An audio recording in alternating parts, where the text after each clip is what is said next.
Today's hearing, we will examine opportunities for the use of innovative technologies in military construction. But first, I want to take a moment to welcome new subcommittee members. For the majority, I'd like to welcome Representative Alford from Missouri,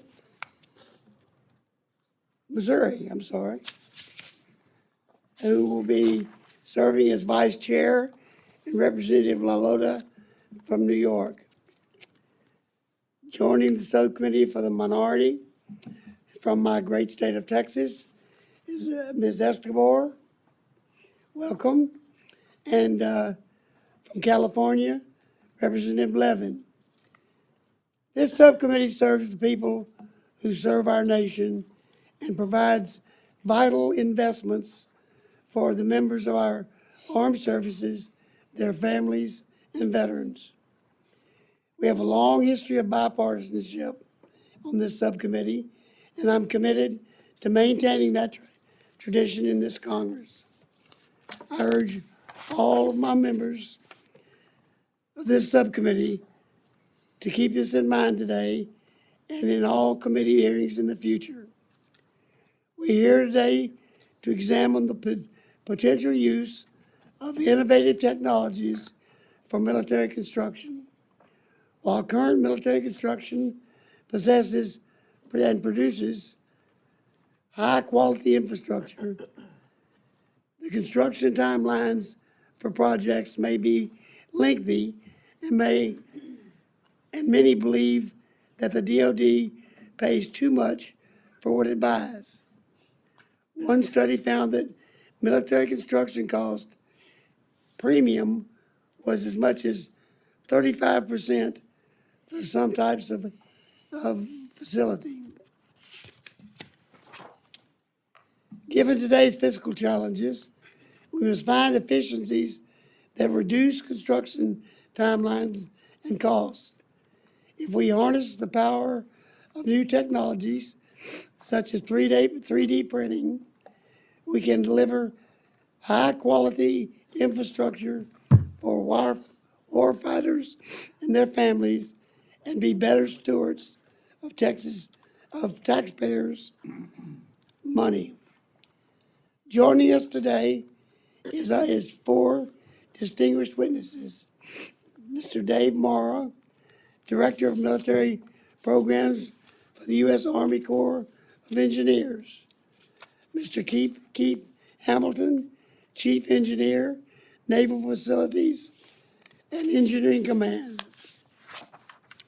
Mr. Thomas Healy, Chief Executive Officer for Hyliion, Incorporated, and Mr. Brent Richardson, Principal Research Scientist of Energy and Infrastructure Environment for CNA. As a reminder to members, today's panel is here to discuss emerging construction methods, their facilities, feasibility, cost effectiveness, and durability. I ask you to refrain from discussions not germane to the reasons we're here. And now I'd like to recognize Ms. Wasserman Schultz for her opening remarks.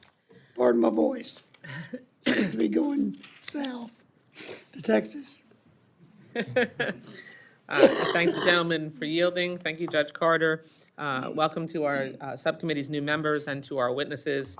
I look forward to another year of working together to invest in quality services and benefits for our veterans, ensure our military readiness, and improve the quality of life for our service members and their families. And I appreciate the interest my friend Judge Carter has in this important topic, and I look forward to a productive conversation about the ways in which this subcommittee can help bring innovation into military construction. Before I address this hot topic, however, I want to take us back to the last fiscal year's hearings, where I, along with other Democratic members of this subcommittee, shared our concerns with reported proposals for 22% cuts to funding levels. At that time, there was a bipartisan consensus that cuts to the vital programs funded in this subcommittee should not happen. Yet now, a couple of months into the Trump administration, we are seeing cuts under a different name, implementing the illegal playbook of Project 2025. Under the guise of, quote, waste, fraud, and abuse, The administration is planning to cut 80,000 VA jobs and is canceling nearly 600 contracts, endangering veterans' access to timely and sufficient care and benefits. Beyond the VA, the administration is firing veterans in numerous agencies across the country and cutting other programs that veterans rely on, like SNAP and Medicaid. I refuse to let veterans and the direct services we provide to them be defined as, quote, government waste. That is utterly appalling and a complete betrayal of the men and women who have put their lives on the line in service to our country. Veterans and people who care for them are not government waste. These cuts and firings are causing immediate impacts on veterans like Ben, who was recently interviewed by the publication Task and Purpose. Ben is a disabled veteran who had a positive job performance review while working at the Department of Agriculture, where he helped other veterans with grants to fix health and safety hazards in their homes. Yet Ben was inexplicably fired in the careless, cruel approach President Trump and Elon Musk have taken to cut jobs across the federal government.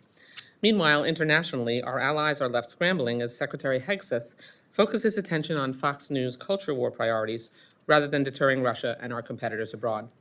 The Secretary spent his first days banning books in DoD schools, restoring base names that honor Confederate soldiers, and banning qualified individuals who are serving honorably from serving in our military just because of their gender identity.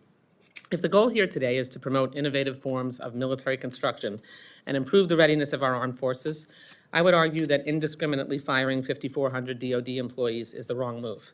Improving our military installations' resiliency against extreme weather should be a priority, not firing generals for political grievances.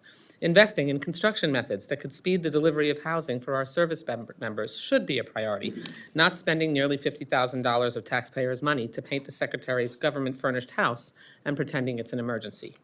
Reducing the cost of our military construction projects should be a priority, not threatening tariffs on our allies, which we know will only cause steel and timber prices to skyrocket. I'm hopeful that we will have a fruitful conversation on the ways we can reduce barriers to alternative construction methods and drive innovation in military construction. The length and expense of the military construction process, as my friend Judge Carter mentioned, is a challenge, and it impacts the number of projects which can be funded in any given year.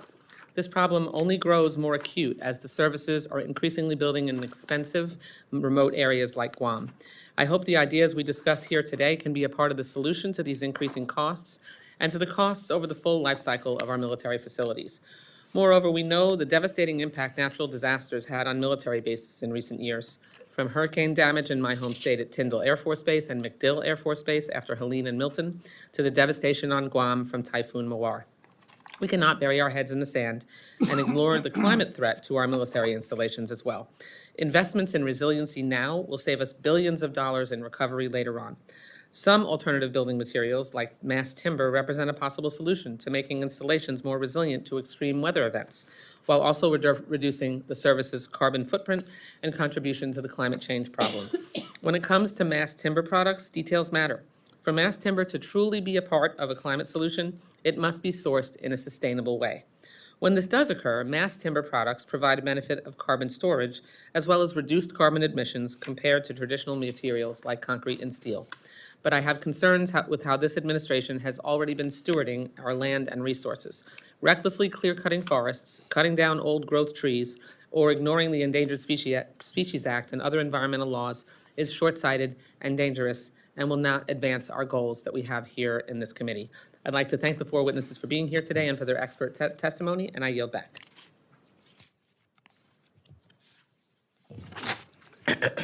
Okay, we'll now turn to our witnesses for today. Without objection, your entire written testimony will be included in the record. I will now recognize each of you for an opening statement, and we will then proceed with questions. Mr. Morrow. Chairman Carter, Ranking Member Wasserman Schultz, and distinguished members of the subcommittee, thank you for this opportunity to discuss the U.S. Army Corps of Engineers' efforts to research and utilize innovative technologies, techniques, and materials in military construction projects. Over the last 2.5 centuries, the U.S. Army engineers have evolved to provide engineering expertise to the Army and to respond to the nation's toughest engineering challenges. The USACE mission includes civil works, military programs, research and development, and disaster response. Today, I want to focus on our military programs and research and development missions. We support our combatant commanders in 110 countries around the globe through military and international services programs. We support 3 million active duty military, veterans, civilians, and their families. USACE relies heavily on the private industry to deliver innovative technologies and techniques in military construction. The Unified Facilities Criteria, or UFC, are developed through a tri-service coordination that sets basic technical requirements that must be followed to deliver a code-compliant, complete, and usable military facility. Any innovative design solution that meets the UFC and mission requirements is acceptable, and USACE encourages design and construction solutions from our industry partners that meet these requirements. Our research and development mission, vested in our Engineering Research and Development Center, or ERDIC, is to discover, develop, and deliver trusted engineering and scientific solutions for the warfighter and the nation. ERDIC provides engineering technology leadership necessary for force protection, force projection, sustainment, and civil works missions. The USACE organizational structure supports delivery and innovation through 44 districts that execute construction projects for the local regions. USACE has regular engagements with the other military services, which fosters innovation through information sharing and common training opportunities. This allows USACE to benefit from the experience of a diverse project execution and leverage those lessons in military construction. So one technology that can be used for expeditionary, CONUS, or MILCON applications is additive construction, or construction 3D printing. Additive construction has potential to reduce costs, manpower, logistics, and time, while opening the door for improved and new applications such as unconventional countermeasures. ERDIC has taken a leading role in acceleration of technology transition with the private sector. This includes development of the UFC language to allow additive construction in 80% of the United States and in regions where seismic activity is not an issue. This is still a developing technology.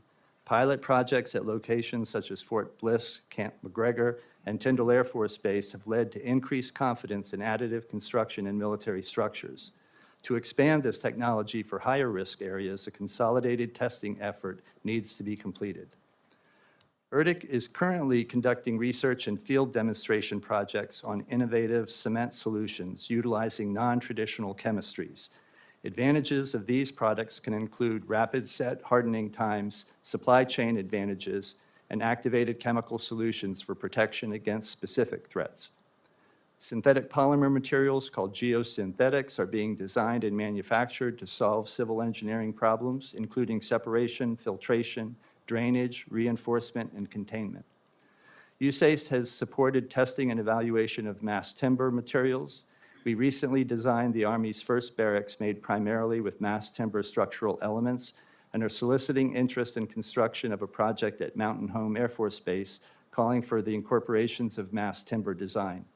Utilizing mass timber in these projects may reduce construction timelines. Fiber-reinforced polymer composites are under investigation to meet military interest in corrosion resistance, low-maintenance critical infrastructure. In an increasingly complex global security environment, our commitment to innovation in military construction is not just about building structures, it's about building the resilience and readiness our forces need to prevail. By working with industry to leverage these advancements, we can deliver more durable, sustainable, and cost-effective infrastructure for our military, ensuring taxpayer dollars are used efficiently while equipping our troops with the best facilities in the world. Thank you for your time today, and I look forward to your questions. Thank you. Now we'll turn to Mr. Hamilton. Thank you, Chairman Carter, Ranking Member Wasserman Schultz, distinguished members of the committee. Thank you for the opportunity to testify on how Naval Facilities Engineering Command, or NAVFAC, is leveraging innovative construction techniques and technologies in military construction. NAVFAC has a worldwide team of dedicated engineers and architects, planners, project managers, contracting officers, and other professionals who design, maintain, acquire, and construct facilities and infrastructure to support our warfighters at home and abroad. We are continuously collaborating with industry to identify and implement new innovative infrastructure solutions and to apply industry best practices that help make our U.S. warfighters more lethal, adaptable, effective, and resilient. NAVFAC is actively testing and employing innovative technologies, materials, and methods for design and construction today, and we are leaning forward to increase collaboration with industry, academia, and other government partners to identify and leverage future opportunities. I'll provide a few examples. We realize that we must think, act, and operate differently in order to meet the many time-critical fleet and Marine Corps missions and requirements that we face today.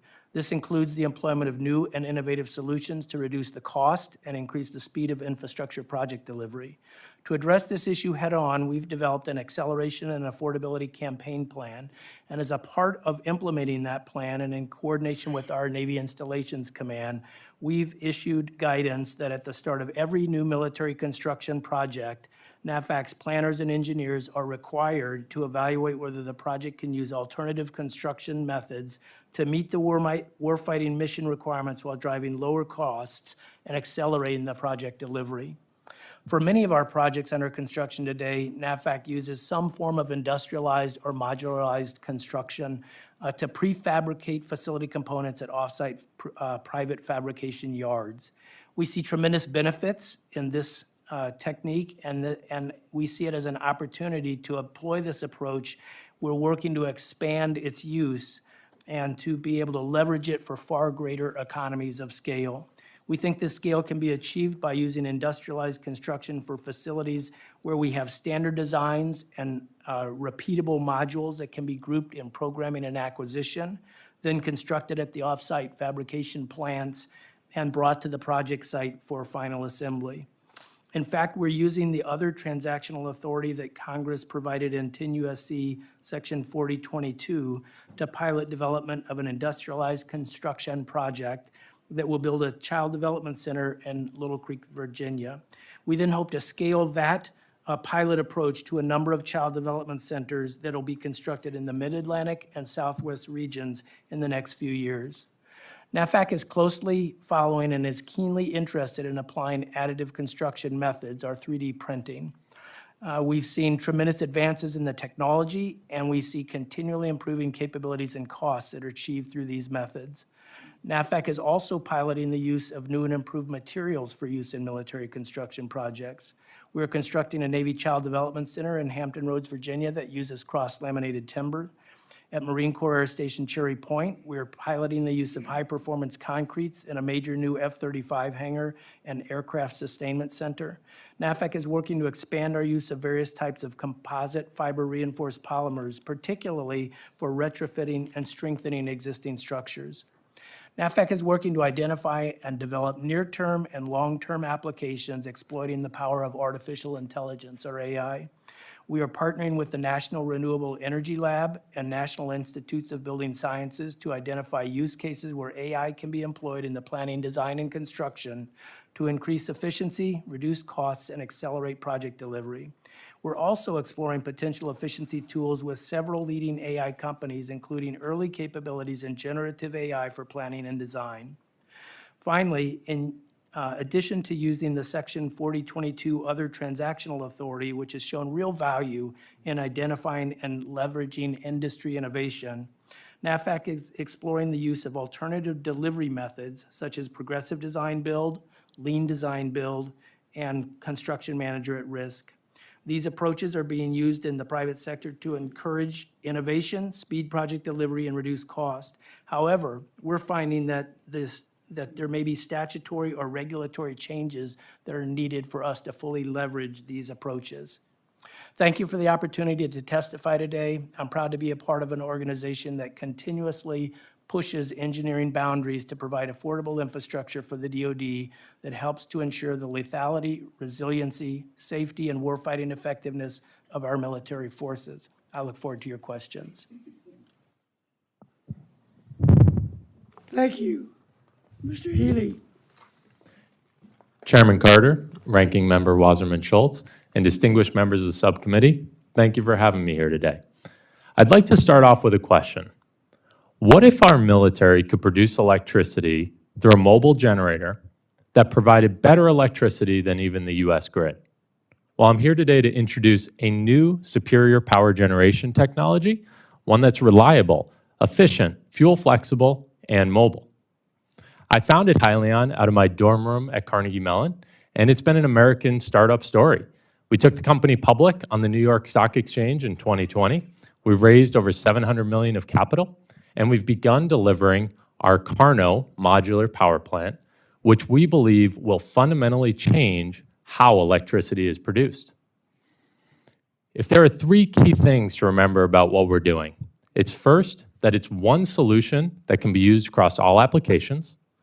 Second is it offers fuel flexibility, reliability, and the performance the military needs. And the third is it's manufactured through 3D printing, which enables us to make it here in the US. So let's go back to that first point about one solution across all applications.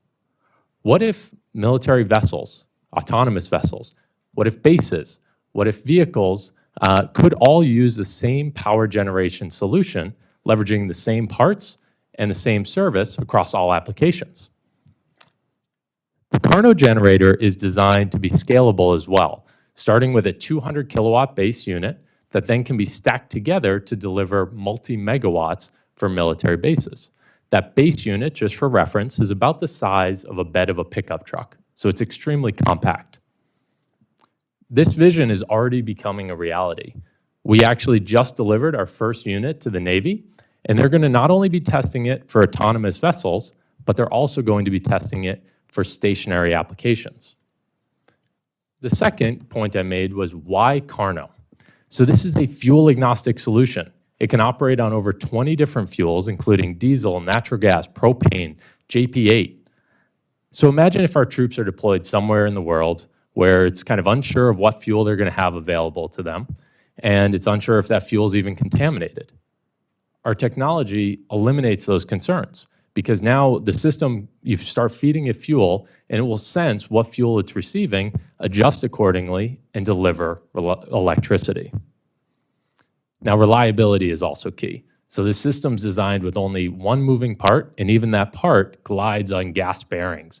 It's similar to like an air hockey table. So that eliminates the need for oils, eliminates maintenance or substantial maintenance, and eliminates lubricants. So as you think about like autonomous vessels where there isn't anyone on board to actually maintain the engines, reliability is critical. Additionally, we want to look at efficiency. So the Carno generator, when you compare it to the grid is about 36% efficient. So, your standard wall outlet. The Carno generator will be able to deliver efficiencies up to 50%. That means that we're going to use less fuel to make the same amount of power. Now, it does all these things while also having a very low noise profile. It's similar noise level to like an air conditioning unit. And it also has a low heat profile, meaning the system is less detectable. Any one of these advantages alone could convince you to move away from diesel generators, but we've been able to package all of this into one solution, our Carno generator. So the question comes up of like, well, why hasn't this been done before? And that brings me to my third key point, which is 3D printing. So if you go back 200 years ago, there were steam engines, there were diesel engines, there was this thing called a Stirling. Engineers always knew that Stirlings could be or would be the most efficient way of making power, but you could never manufacture a Stirling. Fast forward to today, thanks to advancements in 3D printing, we're able to make parts like this one here that are extremely complex, allow us to unlock efficiencies that now make Stirlings a reality, or as we like to call it, the Carno generator. So I think this is going to be passed around. So I want to be transparent with where we are in this process. As I shared, we just delivered our first unit to the Navy, and we have other early adopter customer units planned through the middle of this year. We believe the system will deliver everything I've shared today, but we are still in the final stages of development. We're testing the system and continuing to refine it. So as we go forward, we'd like to expand our relationship with the military, especially as we start scaling. We've already set up manufacturing both near Austin, Texas, as well as in Cincinnati, Ohio.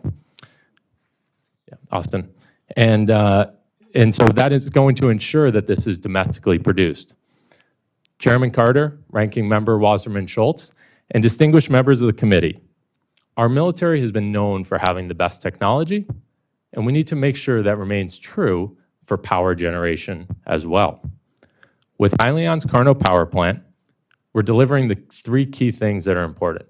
It's one solution that can be used across all applications. It offers fuel flexibility and reliability, as well as it's made here in the US thanks to 3D printing. Thank you. Thank you, Mr. Richardson. Chairman Carter, Ranking Member Wasserman Schultz, distinguished members of the committee, thank you for the opportunity to testify on innovative military construction techniques. CNA's Center for Naval Analysis provides our sailors, our Marines, and the broader national security community with objective analytics to improve the lethality and effectiveness of the joint force. Our sole mission is to support the decision-making of military leadership.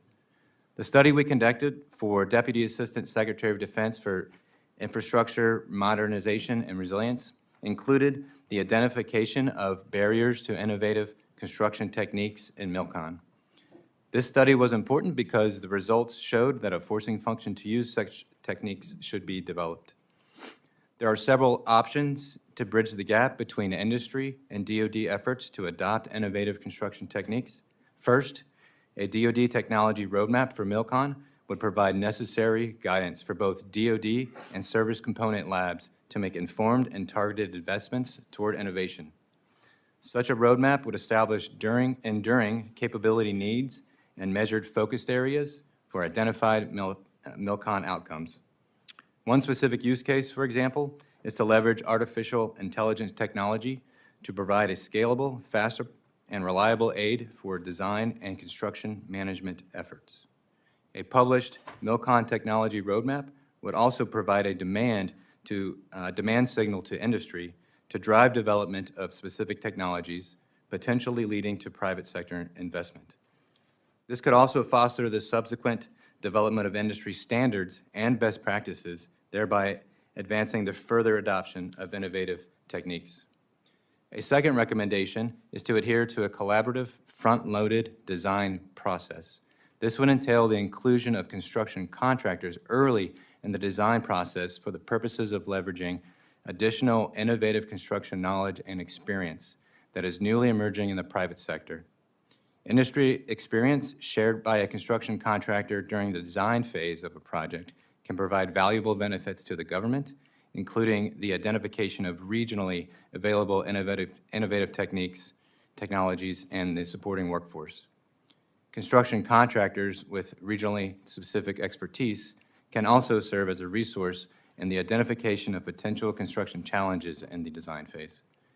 This allows the designer of record to minimize construction risks and facilitate the most efficient construction means and methods. NAVFAC, Naval Facilities Engineering Systems Command, has undergone such efforts and recently published a guide for early contractor involvement in the design phase of MILCON projects. Lastly, while our analysis highlighted existing DoD efforts toward the inclusion of innovative technologies in MILCON, such as additive manufacturing and mass timber, without a technology roadmap in place and industry engaged in the design phase, DoD investment in such technologies is not prioritized and private sector interest is not encouraged. Thank you for the opportunity to speak today. I look forward to your questions. Well, thank you very much. And I'll start out with the Army. Mr. Morrow, these new technologies like 3D printing and additive manufacturing hold a promise. Where is the Corps stand on the actual use of these? And what research do you have on their reliability and strength in both cold and hot weather? Thank you. Thank you, Congressman, for that question. So currently, the UFCs allow additive construction or 3D printed construction in seismic zones A and in seismic zones B with a shake table test to demonstrate that the means and methods for that are structurally sound. So in those areas, we're completely supportive to go into higher seismic zone areas or multi-story buildings. I think additional testing is required.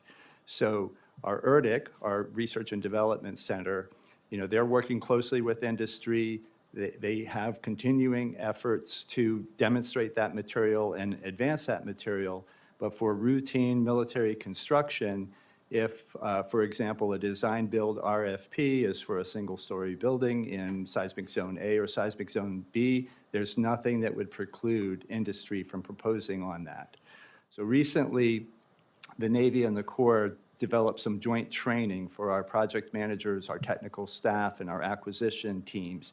Part of that training was innovative construction methods and innovative construction material. So we want to, continue that education and ensure that out in the field where the real work is done, our team members are cognizant of new emerging technology, and when they're evaluating proposals and planning projects, they're keeping those in mind as well. Thank you.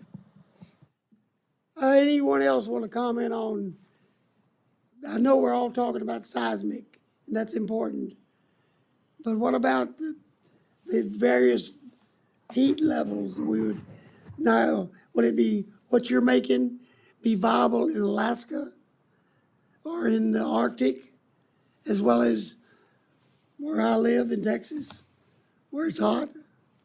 That's a good question. I like, as you've talked about what you're doing, are you looking into those things? Because I think that's very important. I can maybe share a little bit about that. So just going back to your last question of the reliability of 3D printing. So that part I shared was made through 3D metal additive. Chances are if you flew to DC, greater than 50% chance the plane you were flying on was powered off of additive parts. So this has already been approved by the FAA. It's being used regularly. So additive is real. It's happening. It's being leveraged today. In terms of the ability to operate in different environments, that part that got passed around is made out of cobalt chromium, one of the most resistant metals to heat and cold as well. And so our system is designed to be able to operate in the extreme cold, like negative 40 C, as well as north of 40 C. Right, so that means it can go to Alaska, it can go to Texas, and actually one of the unique things is it actually likes the cold. It actually performs better in the cold. So we're actually looking forward to a Navy deployment that is going to be going to Alaska. Any others want to comment? Okay. Navy, you want to comment?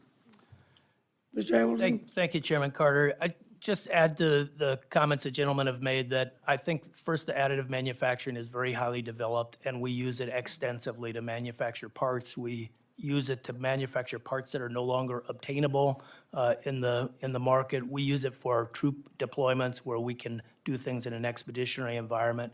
Additive construction is a very promising technology and has developed very substantially over the last several years. And I think to your question about how is it applied in different temperature zones, I think we know more about its application in warm temperature zones.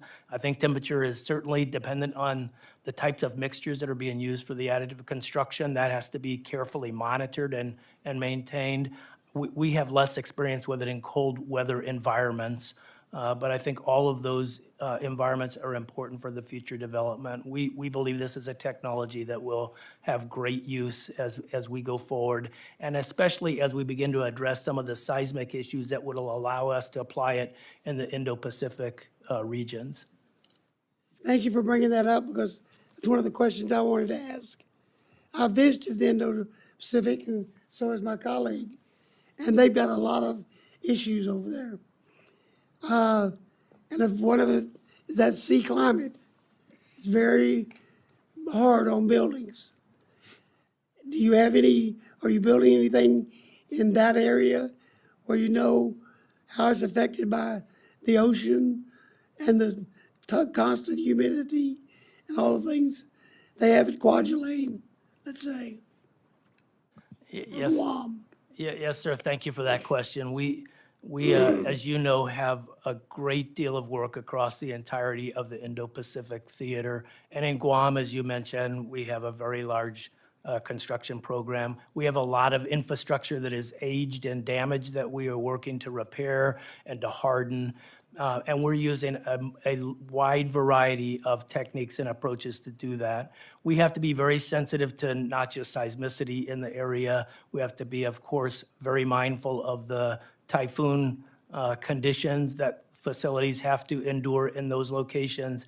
We have to, as you pointed out, understand the impact of the saltwater conditions and other things that they're exposed to. And so that limits some types of materials.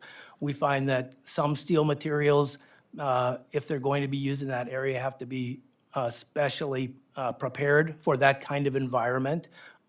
If they're not, and we've certainly had steel components that have deteriorated very quickly in that environment.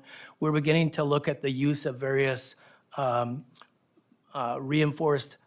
reinforced polymers that can be used in that kind of environment. There are some promising developments, including panelized construction that is very resilient in those kinds of environments, and it's also very strong, has the ability to put fibers that provide different capabilities within that particular panel that is developed, so that it might provide RF shielding for skiffs, or it might provide armor or explosive resistance for different types of applications. So we find that to be a very valuable technique there. And the other thing that I would mention is that we're looking very hard at industrialized construction, the ability to prefabricate components in the United States and have those shipped to those regions in the Indo-Pacific theater for installation on the project sites. And we find both cost and timing benefits of that application. On the concrete that they make with the 3D printing, do you have if you're doing that over there and on the islands, you got lots of sand, but do you have any gravel or any other source to make that concrete viable, or will it have to be shipped in there? Yes, sir. We've done testing with the additive construction, working with both ERDC and with the NAVFAC's Engineering and Expeditionary Warfare Center to see if we could use native materials. We did a pilot project in Guam where we used all native materials to do the additive construction, and it was very successful. We did blast testing with those facilities, which were very successful tests. We saw it stood up very well. We've also worked with saltwater concretes so that for expeditionary use, not for long-term permanent facilities, but for expeditionary use, our troops can go in and use salt water rather than fresh water that would have to be brought in or purified on site to make the concrete. And we've found very similar characteristics in terms of strength and durability for a short-term 1 or 2 year construction that we might expect in an expeditionary contingency environment. Thank you, Ms. Wasserman-Schultz. Thank you, Mr. Chairman. I've been the ranking member or the chair of this subcommittee since 2014. And most of that time I was serving alongside Judge Carter. I think if he and I had a nickel for every reprogramming that we have signed in our roles due to increased construction costs, increased labor costs that were unanticipated by the military, we could retire.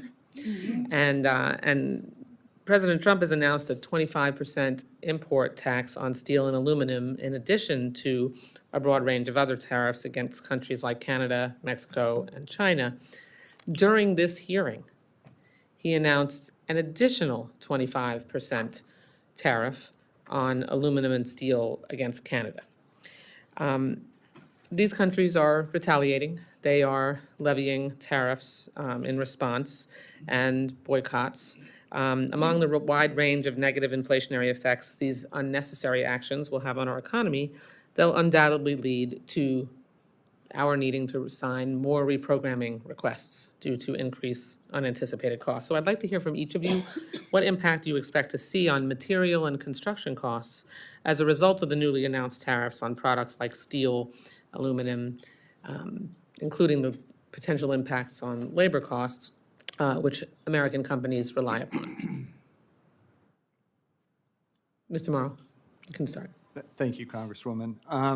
I think the first point I'd like to make is we've put a tremendous amount of emphasis on our project planning process and reducing the risk and getting all of the information possible for the site exactly to minimize any future reprogramming. So many of the efforts to do advance a project to a 35% design, get a better cost estimate, et cetera, is already starting to pay dividends. So hopefully we'll have fewer reprogrammings based on unanticipated costs. I think it's really too early to tell how the market is going to respond to many changes. And one of the shortcomings of cost engineering is we have lots of historical data, but we can't look precisely into the future. So our cost engineers follow the markets very carefully, try to incorporate all of the risk-informed decision-making they can into developing those estimates. But I think it's really too early to tell. Mr. Morrow, are you really telling me that an unanticipated 50% tariff on aluminum and steel is not going to, you're not sure whether that would cause unanticipated increase in costs to military construction projects? It depends, of course, project by project, where, obviously we follow the Buy America Act, and most of our material comes from this country. We're talking about other technologies like mass timber that could replace steel or concrete structures. Every project is individual, and Right. I think the most Okay. important thing we can do is to try to get the number right in the first place so that everybody has decision space to make the appropriate Unfortunately, decision. all of what you're saying is true, and yet we still regularly have to, are presented with reprogrammings that are the result of unanticipated costs. So the system you're describing isn't working, isn't improving, and so, isn't working, isn't improving, and it's just hard for me to believe that you're, I know you're being truthful, but it's hard for me to buy that you're not sure whether 50% tariffs on aluminum and steel are not going to result in increased costs. Mr. Hamilton? Thank you, Ranking Member Wasserman Schultz, for the question. I think I certainly acknowledge the challenge that you highlighted with cost estimating, and especially in dynamic, changing times in the markets. We've done a number of things to try to address those challenges. As Mr. Morrow identified, we've put a focus on better understanding market conditions and being able to predict them and incorporate them into our cost estimating processes. We have a chief economist that tracks all those economic trends and builds them into our building cost indexes that we apply to our projects. We've advanced our development of cost schedule risk analysis, are working to mature designs. I think the innovations that we're talking about today in terms of materials and alternative construction methods is something that helps us deal with some of the specific market turns, whether it might be concrete or it might be steel or various construction materials that have perturbations in cost. We now have more alternatives to be able to use cross-laminated timbers or to be able to use tension fabric structures or printed concrete materials and other things that help us But those avoid. there's only 2 pilot projects per service on materials like that. So there's certainly not widespread use of those alternative materials. And so we're talking about the immediate impact of a 50% tariff on the materials that we are currently using. So, but you're describing certainly in the long term, when we move away from these kinds of materials. But it's hard to wrap my mind around the idea that, I realize no one wants to say what it is. The real answer is, because we all know what it is. It's pretty obvious. Mr. Richardson? Thank you, Wasserman Schultz, for the question. I was prepared to talk about potential barriers to including more innovative construction techniques in military construction. So we didn't examine specific technologies, so I would say that these increased tariffs could potentially force us to be more innovative in employing construction methods that could be used in the United States. Which would result in job losses, because if we're shifting away from the industries that we typically use materials from because they're too expensive, then obviously people will lose their jobs. Mr. Chairman, I have just one other question. From my home state of Florida to the far shores of Guam, our military installations face a greater threat than ever before from extreme weather events that are driven by climate change. Military construction, obviously, we've realized has to take into the account the danger of wildfires, hurricanes, severe storms, more depending on the location of projects. We have to increase our investments in resiliency now, because even if building resiliency into these projects is costly, we know doing nothing results in far greater cost to rebuild damaged and destroyed infrastructure. So, Mr. Hamilton and Mr. Morrow, what steps are you taking to ensure that all military construction projects prioritize resiliency?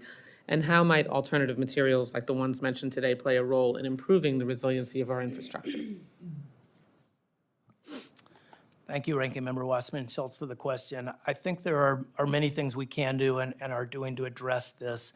I think it starts with understanding where we need to have different kinds of materials to withstand the kinds of environments that we are witnessing today. And some of the materials we're talking about today are specifically designed to deal with those harsh environments. We're making sure that we are focused on updating our unified facilities criteria and guide specifications that incorporate those kinds of materials into the projects that we design. We're making sure that we harden areas, for example, as we try to recover from the Typhoon Mawar in Guam, to harden the utility systems, to make them more resilient, more able to withstand the kinds of weather impacts that we have been experiencing, and make sure that we're prepared. We have redundancy in our systems where that's necessary to be able to continue military operations in the face of those kinds of events.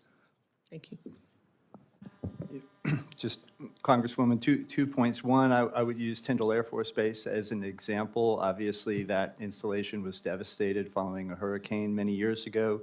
There's been a tremendous amount of construction there, and those new facilities have fared very well in subsequent storms. So I do think we're learning lessons and we're continually improving.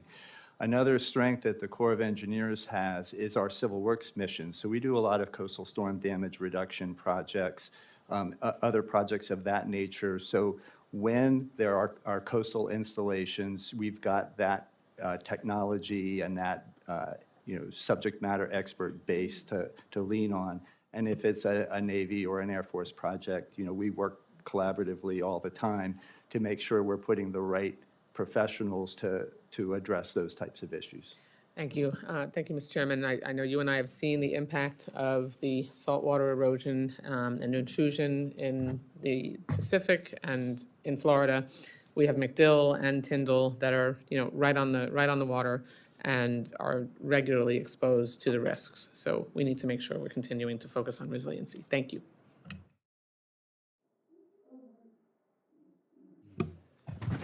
Thank you, Mr. Chairman, and thank you to all of our witnesses today. And I'll ask you to give me a little grace on my voice as well. But I want to go back to the supply chain issue for a moment, because I think it's very important, not just in light of tariffs, but after COVID-19, we saw how fragile all of our supply chains are.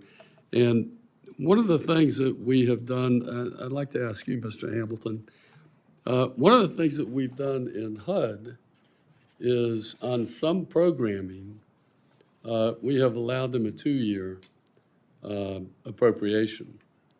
And the response has been very positive. Can you talk about how, a couple things. How would that help with your supply chain issues with cross-laminate timber, for example? I know they did a project up in Joint Base Lewis McChord. I think Mr. Richardson talked about that. Can you talk a little bit about what that might mean to cost and development? Yes, sir. Thank you, Congressman Rutherford, for the question. We do struggle today as our construction projects are more and more costly, especially with our O&M appropriations, which are one-year appropriations. Today, the average cost of our large O&M funded projects are larger than the military construction projects we funded not that many years ago. And so as we look at those projects, we also find that both for military construction and O&M funded projects, we have many specific components and equipment, sometimes materials that are long lead, sometimes a year and a half, 2-3 years for substations and electrical switchgear and other things. So the ability to have that equipment purchased in advance so that it's available when the construction project needs it is really important to allow the project to be able to finish in a timely manner.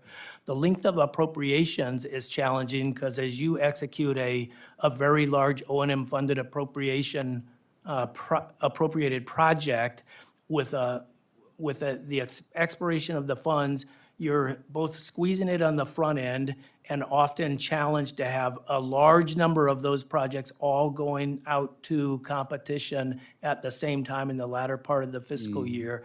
And then you're executing it after the appropriation has expired. So especially on those repair projects, you encounter unforeseen conditions, and those conditions, there's no longer a current appropriation to fund those changes. So you have to reach back to previous appropriations, often delaying the project, raising the cost of delivery. So multi-year O&M appropriations would be very helpful to alleviate that issue. It's worked very well in HUD, Mr. Chairman. That's something we may want to look at also.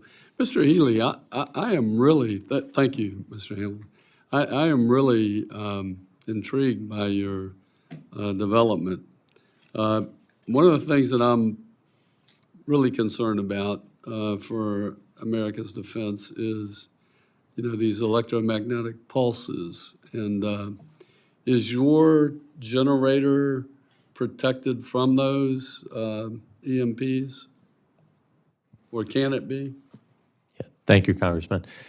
Today, it is not protected from EMP attacks, but what I will share is through our journey, we've been working with the Navy, and the Navy has continued to give us military specs that we need to be able to meet, and then our engineering team goes and achieves those. A perfect example is Navy's going to run on diesel fuel. They wanted to be able to run on up to 20% contaminated with salt water diesel fuel. So then we go and we engineer the system to be able to do that. So that's something if the military is interested in, we'd be happy to explore. That is pretty amazing, actually. I'd like to ask Mr. Morrow, in the 2025 NDAA, we allowed, I forget the section, let's see, we allow you to now use O&M instead of MILCON for budgeting for some of the beach erosion, other types of erosion in our military facilities, like Blunt Island Command in Jacksonville, where we've got some erosion on the island. And is the Navy planning on using that moving forward? Is that all you need to start using O&M? So anytime we have more flexibility on the types of projects we can fund, whether MILCON or O&M, it makes us more responsive and more flexible. I'm not familiar if we have, so when the Corps executes O&M, whether on behalf of the Army or the Navy, they do it on a reimbursable basis, and our organization is funded by those projects.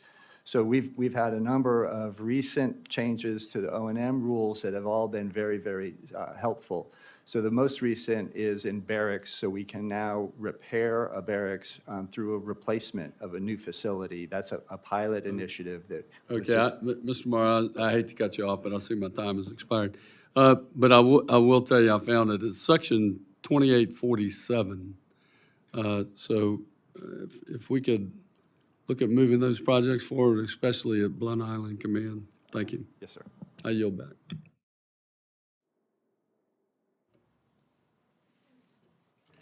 Man, I'm losing my voice. Mr. Bishop. Thank you very much, Mr. Chairman, and let me thank the witnesses for their testimony this morning. Let me start with Mr. Morrow. As you know, Georgia has the largest stand of privately owned timberland in the nation, and we're proud of our efforts to be good stewards of the land and produce environmentally friendly materials that directly contribute to sequestering greenhouse gases. And the advent of mass timber, the building material made from multiple layers of wood that you've described, is amazing. It's an innovation, high quality, low cost, efficient, environmentally friendly building construction. You're now able to build much larger and taller structures with this engineered wood. In 2023, the Corps announced a new policy of considering at least one option where mass timber is a substantial structural component when comparing structural systems during the early design of vertical construction projects. Can you give an update of the new policy and if you've seen an increase in the usage of mass timber in construction projects? And do you have any suggestions on how we can reduce the remaining barriers to the adoption of mass timber in military construction projects? Yeah, thank you, Congressman. So quick update, we are at 100% design for a mass timber barracks at Joint Base Lewis McChord. And so that's an FY25 MILCON project. So if we have an appropriations bill to execute that work, we're poised to do that right now. But you're absolutely right. Over the last few years, there is much more code compliant mass timber, cross-laminated timber capability. So we are encouraging all of our designers and on our design build construction contractors to bring to the table any innovative technology that's both code compliant and meets the mission. And so as commodity prices change, as the economic circumstances on the ground change, that's when industry, we want to give them the most flexibility to bring the best ideas to the table, to safely deliver quality projects on time and on budget. So we really rely on our industry partners, to be as innovative as possible. You mentioned if we get an appropriations bill. With the majority pushing for a full-year continuing resolution, I'm very concerned that the lack of certainty and direction from Congress may severely hamper our armed services. So I'd like to hear from you how this would affect MILCON projects that are currently in progress or those that are projected for 2025 completion. Would a full-year CR delay future projects? We have 2 in Georgia for FY29. Would those be pushed back? So if we weren't allowed new starts, my understanding is the current bill under consideration does allow new starts for military construction, but until it's passed, we won't know. Okay, one other follow-up.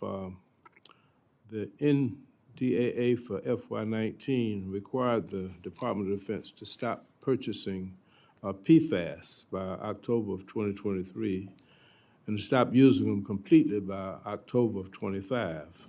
What advancements has the Corps of Engineers made in this area as the deadline is quickly approaching? What testing is being completed on new materials so we won't find ourselves in the same situation years down the road battling hazardous materials? Yes, so we've been prohibited from using PFAS or PFAS-containing materials primarily in AFFF or aqueous firefighting foam since 2016. However, our legacy systems, we need to decommission them, upgrade them to new systems, and we've been, we're on a path to do that. The final set of contracts to execute all of that recommissioning and upgrading those AFFF systems are ready for contract award this year. The current price tag, our estimate is about $56 million. It's not yet been funded, but we're ready to execute as soon as funding is made available. Again, the Corps executes these projects on a reimbursable basis for the Installation Management Command. Thank you. Mr. Hamilton, can you tell us what you've been seeing with regard to the use of mass timber with the Navy? Yes, sir. Thank you for the question. We also are doing a pilot project with cross-laminated timbers. Ours is a child development center in the Hampton Roads, Virginia area. That project is in design and will soon transition to construction.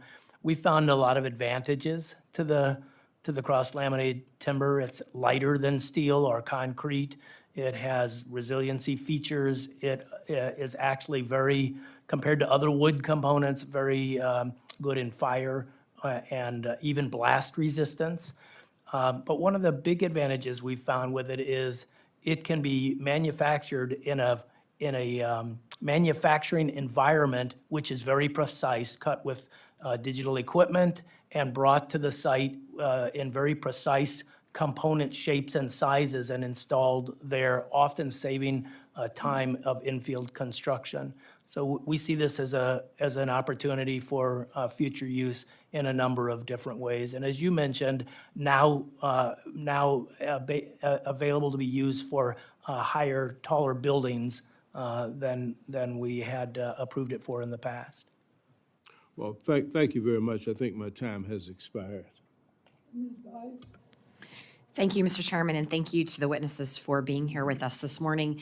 Let me first start out by saying that I'm proud to represent the Oklahoma City metro area, which is home to Tinker Air Force Base. And Tinker has made use of some innovative technologies like augmented reality to smartly design military construction projects like the Bomber Agile Common Hangar. Augmented reality has allowed Tinker to identify some unforeseen site conditions well ahead of time, which will reduce the cost and streamline project timelines. Additionally, Tinker's Bomber Agile Hangar has the potential of reducing costs from not having to rebuild facilities and projects as often, thereby increasing the lifespan of these facilities. So I think that these innovative technologies have some incredible use, and I'm glad that to hear today that we're using some of them. One of the questions I have, and it's probably more for Mr. Healy and Mr. Richardson, is can you talk a little bit about the challenges that you face with actually getting into the DoD and utilizing these new innovative technologies? The process for engagement, is it challenging for you all to actually enter the marketplace to be able to sell your product?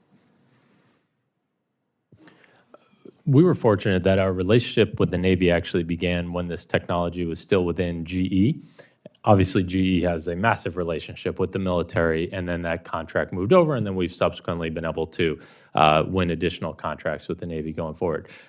What we've found, if we're doing it the organic path, the SBIR is the best place to start. But I do agree with your comment of, as a startup company, it's not necessarily easy to navigate the military. Mr. Richardson, would you like to add anything there? Yeah, so the study we did for DASD examining barriers to the inclusion of innovative construction techniques in MILCON showed that perhaps the establishment of goals and metrics could facilitate the use of more of these materials.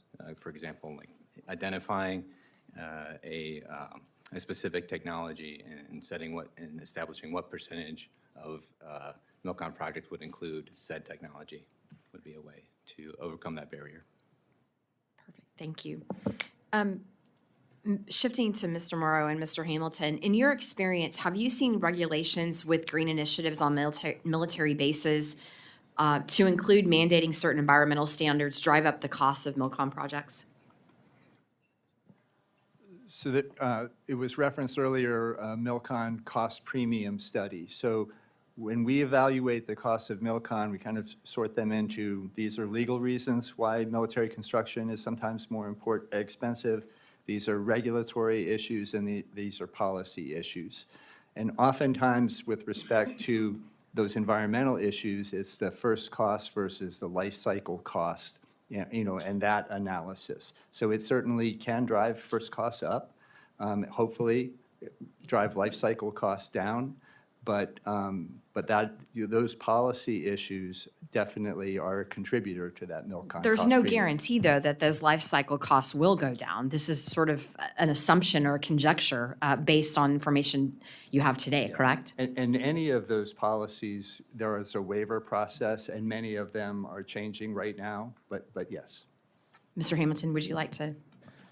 I agree with what Mr. Morrow said. I think that we often, as we look at the use of our facilities, the length and the variety of missions that a given military facility will experience over the life of the facility are very different than what is experienced in private sector. And so the life cycle cost becomes really much more important than the initial cost. And sometimes those investments that are driving costs up, and many of them do have statutory or policy drivers, but many of them do have reasons that pay off over the life cycle of that facility. And so we try to look at those two different components and balance the needs of the military for a given project. Would it be more helpful if you had flexibility, though, to make those decisions without the mandates or policy directives that are included? Yes, ma'am, flexibility is always valuable. Thank you. Lastly, Mr. Hamilton, in your opening remarks, you mentioned some statutory requirements that do need to change to allow more flexibility in the use of OTAs. Can you talk a little bit more about that? Yes, Congresswoman, thanks for the question. I think this is an area that we are really looking hard at because, as Mr. Morrow said, we rely on industry to bring innovative techniques, constructions, materials to our projects. As you highlight, industry members are often hesitant to do that because there's risk in proposing those new technologies. There's risk in not being selected. We're trying to make our request for proposals have selection criteria that favor innovative solutions that drive down costs and speed delivery. But there's still a familiarity because usually that partner is coming in not as a general contractor, they're coming in as a subcontractor or a vendor. And so they have to form that relationship, and the general contractor has to be familiar with that technology and feel comfortable in overseeing that in the project that they're responsible for. And that sometimes takes time. And so I think things that partner that relationship help facilitate innovation. The other point that I think is really important that I would make is that our current contracting requirements, some statutory, some regulatory, make it very difficult for us to bring constructors in early to partner with designers to walk through those means and methods and alternatives and go through the use cases that might drive down cost and speed. And so additional flexibilities that allow us to award a construction type contract partnered with the designer early in the process would be helpful to bring innovation to projects. Thank you. And Mr. Chairman, I think it would be great for Mr. Hamilton to maybe give us some additional examples of how that could be utilized and what policy directives we may be able to implement to help achieve those long-term goals. So with that, Mr. Chairman, I yield. Ms. Escobar, welcome. Thank you so much, Mr. Chairman, Madam Ranking Member. I am thrilled to be on the Appropriations Committee and on this subcommittee. To our witnesses, thank you all so much for sharing all of this great information with us. I get to represent Fort Bliss. It is a premier installation, and the 3D barracks that were printed on Fort Bliss are really exceptional, and was proud to be on site for different components of the project. And I'd like to invite any of my fellow committee members who'd like to come and see them to join me at Fort Bliss so you can take a look firsthand at the quality of the work. We are all wanting to find as much efficiency and savings as possible. I've been so alarmed and concerned about the way that it's being done right now by the president and his buddy, Elon Musk, with the mass firings of watchdogs and people with key important experience. I think that costs us money in the long term. It doesn't save us money. But the conversations happening in this committee right now are what could actually save us money. If we take the information that we learn here and actually put it into action. And we have data from our district, from Fort Bliss, about the MilCon projects there. And they are one example of where this subcommittee really could find some key savings. Many of the military construction projects, and this is true across the country, end up costing anywhere, in El Paso, our data shows, from 68% more than what's happening locally to 500 times more than what is happening locally. When we compare housing built at our local university, same square footage, kind of same parameters, to barracks construction, the cost differential is shocking. So there are huge opportunities for us to change things up, and you all have given us some good examples. I think among those opportunities, we can require comparative market analysis for all facilities improvement plan projects. We could empower a privatized housing partner to build barracks, as an example. We could establish major construction intergovernmental service agreements with local governments, as an example, but 3D printing is another critical example. So, Mr. Morrow, would love to dive in a little bit on this with you. What kind, or actually, you know what, I'm going to skip to the second question that I was planning on asking you, but what latitude do you think installation commanders need in order to utilize more 3D printing for things like barracks or for other construction projects? When I was on site after the ribbon cutting, I asked the folks there, same question. What were the impediments? What are the areas of opportunity where we can expedite this more? What do we need to do in order to make more projects like this successful and possible? Thank you, Congresswoman. That's a great question. So our installation commanders and our garrisons are the requirements generators for all of the MilCon projects that eventually come to the Corps of Engineers or to NAVFAC for execution. So it really starts with, what are their requirements on site, and if they can shape those to be conducive for innovative technologies. So a lot of it has to do with, multi-story construction is going to be more problematic. The mass timber has its limitations on how large a building, but there's nothing that prevents them from, creating a campus environment or something slightly different. So again, what we encourage people to do is be as performance-oriented in developing those requirements as possible and not as prescriptive. And when you do that, then it opens up opportunities for new ideas, innovative technology, et cetera. And I did just recently meet with our construction field team out of the Fort Worth district. Tremendous set of exemplary professionals. So thank you for those kind words. Thank you. I'm out of time, but I think it would be important at some point to hear from all of you. What are the barriers to making sure we move on this opportunity quickly so that we can focus on eliminating those barriers? Mr. Chairman, I yield back.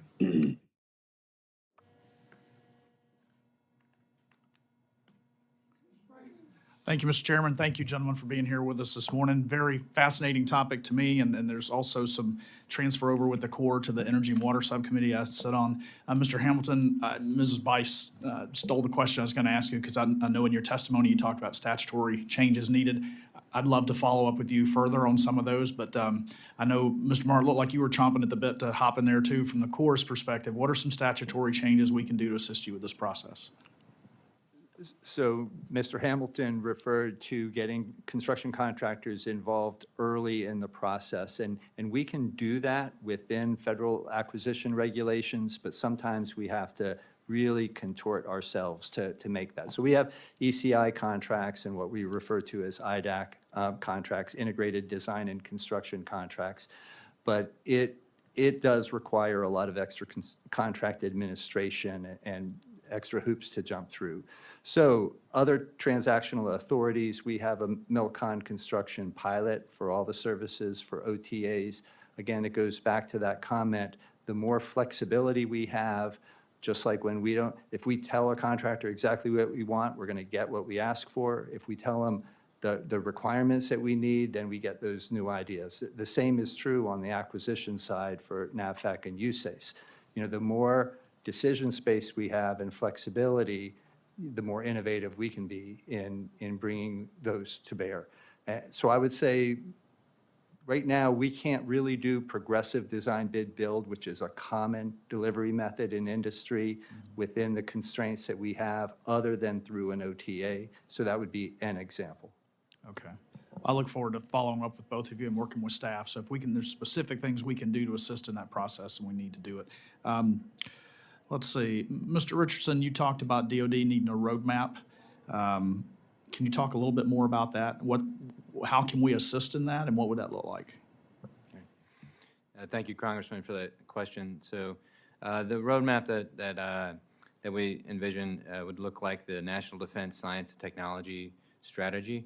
So that strategy identifies critical technologies for national defense.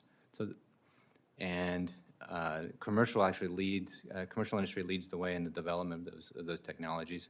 Those technologies are shared. Now, that's the strategy is you can look it up on the internet. And because those are shared and available, we see academia, we see the Department of Defense, and we see industry innovating in that space. So something similar to that, but for Milcon, which would include the identification of technologies that would be critical to improving Milcon performance, would be what I recommend. Okay, great. And we look forward to working with you on something like that as well. Mr. Healy, thank you for your presentation. I was not familiar with what you're doing, and I'd love to learn more. I'd love to get a deeper dive on it. Sounds like you've figured out the better and the faster at scale. Will this be cheaper? Seems like it would be, just with all the problems it solves. So we expect that upfront cost will be more than a conventional diesel generator, but then it really comes down to what's your ROI, what's your payback, and there's two key advantages that we're offering. So one is that improved efficiency, which means you're just going to use less fuel, which is the majority of cost of operating a generator is the fuel that goes into it. And then the second is the lower maintenance. So we're finding that depends on the industry. Actually, in military applications where fuel is very expensive, in some instances, it's going to mean you're going to have a faster payback. But in normal industries, we're seeing it's in a few years that you actually break over, and it's a positive return on your investment. Do you feel that government contracting is set up to allow for the long-range horizon view, or is it just an up cost, whoever's cheapest to produce gets it? I mean, do you feel that we factor ROI into as we evaluate different options? I'm probably not the best to comment on it at this stage, just because of where we are, where we just have moved into the commercialization phase of things. Up to now, it's been more of the development phase, working with the Navy. But one thing to share is additive manufacturing, 3D printing, it's new, right? And so if the military is going to demand volume of these type of solutions, that means the suppliers need to go out and procure 3D printers, set those up, and that process can take over a year to do. And so any vision or any kind of visibility into the horizon of demand and volumes is extremely helpful, because this isn't just hire contractors to go build it. This is go buy new machines, new equipment that will be better at manufacturing. Okay. Carno likes cold, so how about the moon or Mars? Yeah, so outer space is something that's on the theoretical. We think it can be done, but time will tell. We got to get things deployed here in the U.S. first. Roger. Thanks. Mr. Chairman, I yield back. Thank you, Mr. Chairman. I am truly honored and excited to be on this subcommittee, and I have the great honor and responsibility to represent Marine Corps Base Camp Pendleton in beautiful Southern California. Just a couple of weeks ago, I toured some of our barracks, and they need help. So I'm very excited to be on this subcommittee, in part to see what we can do about the barracks there on base. We've got about 125 of them, and about half either need to be completely torn down or thoroughly rehabilitated. The Marines that run the base, they talk about the barracks as operational necessity. No longer do they use the term quality of life. It's operational necessity. It's about readiness. And a lot of these junior enlisted Marines and sailors are living in subpar conditions. You've got, HVAC systems that don't work. You've got mold. I toured one building where Marines had been living as recently as just a few months before. And it's just unacceptable that we would continue to have barracks in that shape. Towards that end, I'm very interested in getting this fixed, and if 3D printing provides a way to do it maybe faster and cheaper, that's of interest to me. But I wanted to ask, and maybe Mr. Richardson, I'll start with you because you had some of this in your testimony. Camp Pendleton, we've got multi-level barracks, bigger buildings. I was talking to my colleague and friend, Ms. Escobar, about the Fort Bliss barracks. Has there been any testing of larger barracks, larger facilities? Can you tell me anything about higher initial costs, size constraints? Obviously, in California, we have these things called earthquakes that we're always concerned about, and then maybe whatever additional regulatory approval would be needed to do something like that. Thank you for the question, Congressman. We did not, as part of the study I mentioned, examine any specific technologies, but what I can tell you, and I know Mr. Hamilton or Mr. Morrow can comment on, if you're talking about building multi-story facilities, you're going to be limited to what innovative techniques and materials that you can use. For example, I believe the concrete printing is limited to one story. One story. One story now. However, laminated timber is not. Anybody else want to comment on this? Thank you. I would just say that the current requirement is single-story seismic zones A and B, so potentially problematic, but more testing could result in increased seismic zone areas or multi-story building. And for the Corps of Engineers, that testing is done out of our construction lab in Champaign, Illinois. Those people are amazing, and I would invite anyone on the subcommittee who would like a tour or to visit the facility. They would love to have you. And can you reinforce the 3D printed concrete with steel as you would in a normal building? It is reinforced with steel. And what are the constraints on multi-story are what? There, lack of testing. Lack of testing. But that's going on right now in Champaign? That's the source where the Corps of Engineers does all its construction testing. However, unless we have funding and a requirement, so they're working with industry every day, but we have to have a requirement to work against. Go ahead. I know you're eager to get in. I was just going to say, sir, that I think today the gantry crane printers are generally limited to one story, but there's a new printer technology that's been developed and is in testing right now that's more of a single arm that can print up to 27 feet tall. And so that will allow us to get up to a second story, would allow you to print roofs. They're testing that technology today. And I think as that gets tested and we have analysis of the seismic resiliency of it, that'll open up new doors to much bigger use. The folks there on base tell me that if they were to redo the roughly half of the buildings, we're talking about well over $1 billion. The Barracks 2030 initiative says everything has to be redone by 2043. Any thought on the initial startup cost for the 3D printing alternative, and then also when you think it might be commercially available? If I could, sir, I think I'm very familiar with Camp Pendleton. I rebuilt a lot of the barracks there, sort of the last generation. So you get it. Built the hospital there, so I appreciate your comments Did a great about job it. with that. I think in addition to 3D printing, industrialized construction is very well suited to the Marine Corps Barracks program. It's an opportunity to have standard designs, to build modules that you can have fabricated in a manufacturing environment where you have the workforce, you have all the industrialized, computerized machinery, and you send those modules out to be installed on the site. A general contractor puts in the site work, the slabs, and really assembles the modules. And I think when you look at the long-duration barracks program that the Marine Corps is talking about, really recapitalizing their entire barracks infrastructure, that's ideally suited for that kind of event.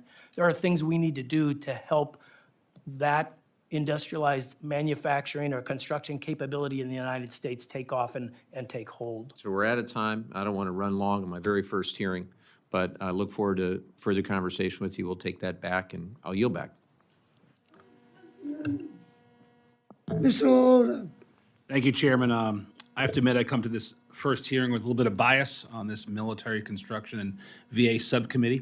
My bias is informed by my years I spent in the Navy. I deployed to the Western Pacific in 01, 03, and 05, and just a few months ago, I was able to visit some of the bases 20 years later that I was deployed to, and was left with a little less energy seeing some of the infrastructure there had been left abandoned, dilapidated, and is in dire need of our support here. And I appreciate the witnesses and your expertise and your experience in helping to inform us here on the subcommittee panel on how we in Congress and our services can do a better job raising our standards. Some of the facilities I visited have those dilapidated structures, specifically in Japan, a number of them. And those dilapidated structures detract from their operational value, and they're outright dangerous and unusable. Rightfully so, the Indo-Pacific Command is a large focus of our Department of Defense. They're anticipating and deterring threats from the CCP, Russia, and North Korea. Mr. Hamilton, given your expertise as one of the Navy's top engineers, how can our military, with Congress's support and the Navy specifically, be more agile in terms of acquisition and adoption of novel construction technologies, especially in that very important Indo-Pacific Command? Congressman, thanks very much for the question. I also was stationed in Korea and in Guam and deployed into the Pacific Theater, and so I'm very familiar with the challenges that they face there. I do think that we need to have a long-term capital plan to modernize those facilities. As you said, many of them are far beyond their useful life, and we need to be providing facilities that can replace those and take the modern weapon systems, the modern missions that are expected to be deployed in those areas. I think contractually, I do believe that the industrialized construction technique that I talked about earlier is one that is very applicable to overseas, especially in the Indo-Pacific theater, where we could fabricate many of the components or modules in the States and have them shipped for installation. I think it gives us the ability to be very agile so that those can be configured in different ways to meet different missions, and we can be very responsive to the military commander's needs and where the priorities are as they change over time. Thank you, sir. Mr. Richardson, we were chatting before. You graduated 3 years after the best Naval Academy class that has ever been. Appreciate that in your service in the Navy Civil Engineer Corps. Can you add some perspectives to how the Navy, the military, specifically with Congress's support, can help improve get more projects done on time, within the right quality and the right cost? Thank you for that question and comment, Mr. Congressman. So, yeah, there are certainly innovative technologies that could improve performance. I wish I was able to explore more of these technologies in our study. But going back to some of my earlier comments, establishing or identifying some of those technologies that could assist in perhaps better construction performance would be of value. Thanks.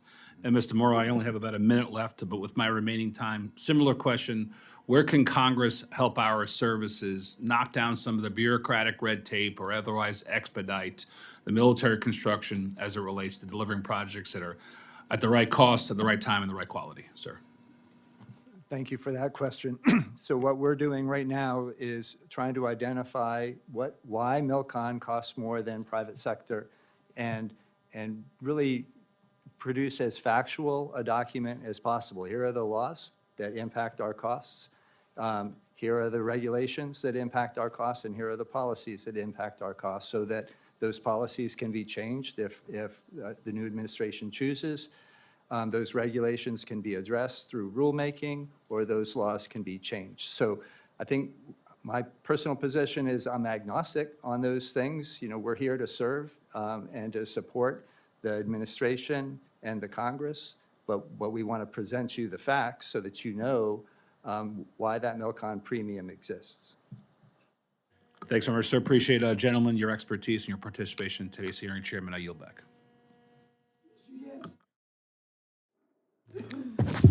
Thank you, Mr. Chairman, and gentlemen, thank you for being here today. Mr. Morrow, you mentioned in your written testimony, you talk about the important role that ERDIC plays. I'm from Mississippi, and so I had the opportunity to visit the facility there in Vicksburg to see the great work that they do. And so my question to you is, as a body, how can Congress, how can this committee specifically, what can we do to support ERDIC's mission and to make sure that you have the resources that you need to, as you say in your statement, to see that we continue to discover, develop, and deliver trusted engineering and scientific solutions to the warfighter and the nation? Thank you for that. So ERDIC is an amazing organization across the globe, but they serve many, many stakeholders and customers, and like the rest of the Corps of Engineers, primarily operate on a reimbursable basis. So essentially, everything that the Corps does is based in law. So if there's a requirement and somebody goes to ERDIC to execute that requirement, they get super excited to do that. So working with industry, some of the pilots, whether it's mass timber or additive construction, they all, come to ERDIC through some legislative authority and appropriation, and there's no better place, in my opinion, for that work to be done. But they do need that specific authority and appropriation for any of their work. Thank you. Mr. Hamilton, want to ask you one or two things real quickly. You say in your opening statement, you kind of echo some of the remarks of Mr. Morrow. You say that the primary role is to support our warfighters home and abroad, to make U.S. warfighters more lethal, adaptable, and resilient. First, thank you for both of you for refocusing that mission. To making sure that we're putting the emphasis on the warfighter, that we're providing them what they need to when we place them in harm's way, that they have what they need to be able to perform that mission and to come home to their family safely. And then you talk about different initiatives, some that are current, some that are evolving, prefabrication being one, additive construction, modular construction, all things in which we currently are either operating or intend to operate in the near future. One of the facilities that served in my facility is Meridian Naval Air Station. They are home of the training Air Wing 1. Many of our naval aviators begin their initial training there in Meridian before going on for more specialized training. One of the projects there that we're working toward is one of the hangars there, Hangar 2, needs a new roof facility because of age, because of sometimes some of the inclement weather that comes through, particularly in the spring and fall, known as tornadoes and wind gusts. We used to think that Hurricane Alley was there in the west. I believe now it's shifted to coming through the southeast. And so often see those types of weather conditions really exacerbate the condition of some of the buildings there. And so as we look at these innovations, we know some of these innovations are probably better used for new construction. And others for things such as renovations to Hangar 2 or renovations to other buildings. Kind of talk me through how these innovations can be used both, again, for the new construction, but also as we're looking at repairing and renovating existing buildings on military facilities. Thank you, Congressman Guest. I think we have a real challenge across all the military services, but certainly from my place in the Navy and the Marine Corps with aging infrastructure, obsolete infrastructure, more repairs than we can afford to make in the time frame they need to be made. And so there's always a challenge for us prioritizing. And I would say as we've faced some very costly things like the Morrow typhoon in Guam, where we've had to make some emergency repairs to the glass breakwater and other things that draw away from planned renovations and modernizations, like the hangar roof that you spoke to. I do think there are opportunities as we go forward to build more resilient facilities and more facilities that will last longer, because our facilities, we may build them for 50 years, we tend to use them for 80 or 100 years. And so we had to take that into account, and I think that gets back to the life cycle cost analysis, that when we invest in certainly something like a roof, we want a roof that's gonna last a long time, because it's probably gonna be in place for a very long time. But I think that we have to work through that in the, both the repair of existing facilities and new construction, and they are related, but they are different. I do believe we have more opportunity to apply some of these new technologies in new facilities, because it's very difficult sometimes to incorporate or blend these technologies with some of the existing facilities.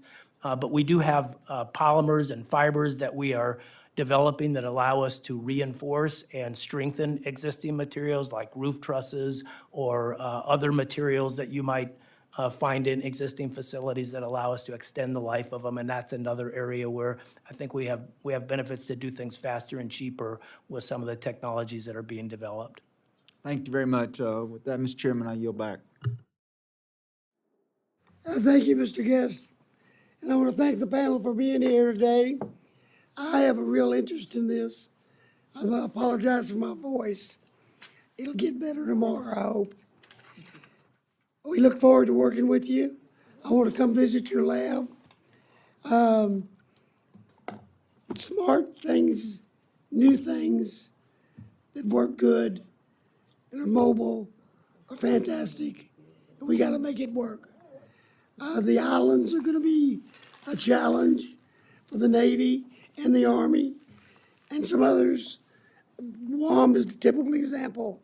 Labor issues, cost overruns, all these things are going on in Guam. We got to get that straight. So I'm hoping to take this panel over for a visit to the islands again and keep that on our forefront, because it's real issues. Thank you all for being here. I appreciate every one of you. Got one question for you. If we were using your generators when the power went out in Texas, would they have worked? They would have worked, yeah. We wouldn't have had the freezing buildings and facilities that we had and the health issues that we had as well. Okay, good. Thank you. Thanks to the panel. We're adjourned.